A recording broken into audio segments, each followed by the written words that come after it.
Des grilles qui s'ouvrent sur un nouveau rêve européen brisé. Dans ce centre de rétention de la banlieue de Rome, ce migrant vient en remplacer un autre, expulsé quelques heures plus tôt. Ponte Galeria est tristement célèbre pour les révoltes de ses détenus. On a entendu à la télé que 300 000 € étaient dépensés chaque jour par le gouvernement italien pour l'immigration. Nous n'avons rien vu de cet argent-là. La nourriture est dégueulasse, même les chiens n'en voudraient pas. C'est du vol, pour l'immigration c'est du business. Le directeur assure pourtant que des conditions de vie correctes sont assurées aux détenus. Le coût par personne et par jour est de 41 €. Et cela couvre tous les services nécessaires. Toumi a fui sa Tunisie natale il y a 3 ans. C'est au bout d'un long périple qu'il a fini par atteindre les côtes de Lampedusa. On est resté 3 jours en haute mer. Beaucoup de personnes sont mortes noyées. J'ai risqué ma vie pour arriver ici, mais je n'ai rien trouvé. L'Europe est un mensonge, l'Italie est un mensonge, il n'y a rien ici. Car même en dehors des centres de rétention, la vie est loin d'être facile pour les migrants. Ils s'entassent dans des habitations de fortune aux alentours de Rome. Je me trouve ici devant le campement de Ponte Mamolo où vivent des centaines de réfugiés venus principalement d'Érythrée ou d'Éthiopie. Méfiants, ils ne nous laissent pas passer la porte de leur bidonville avec des caméras, mais nous confient vivre dans des conditions extrêmement difficiles.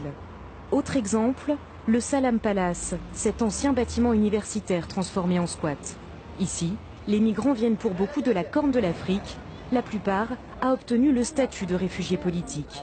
Là non plus, nos caméras ne sont pas les bienvenues, mais les langues se délient très vite. Les Italiens nous accueillent en tant que réfugiés politiques.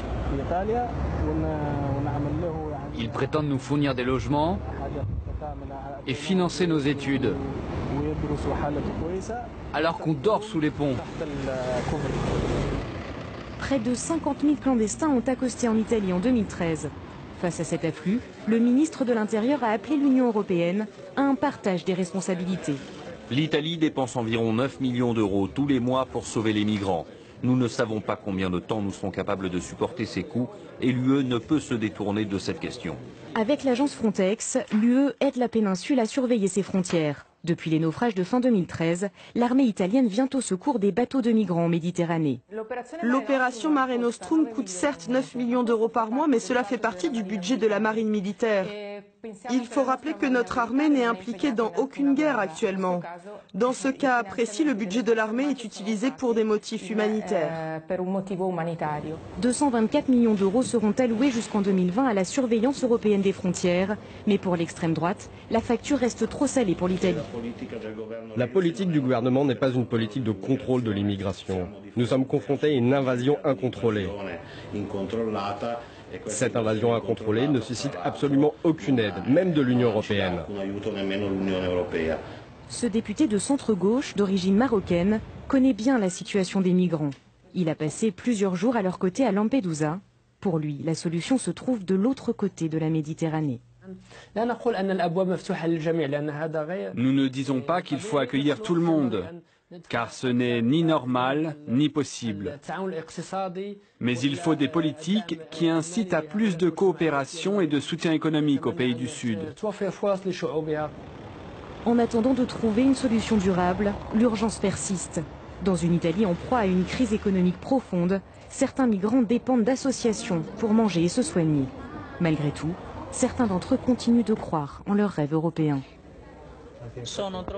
Je suis bien en Italie. J'espère juste retrouver du travail. Mais le problème est qu'il n'y a pas beaucoup de travail en Italie,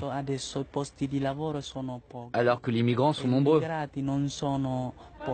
Tous les pays européens proches de la Méditerranée en appellent depuis 10 ans à la solidarité des autres États membres. Mais aujourd'hui, ils ont l'impression d'être laissés seuls face à un flux migratoire qui explose.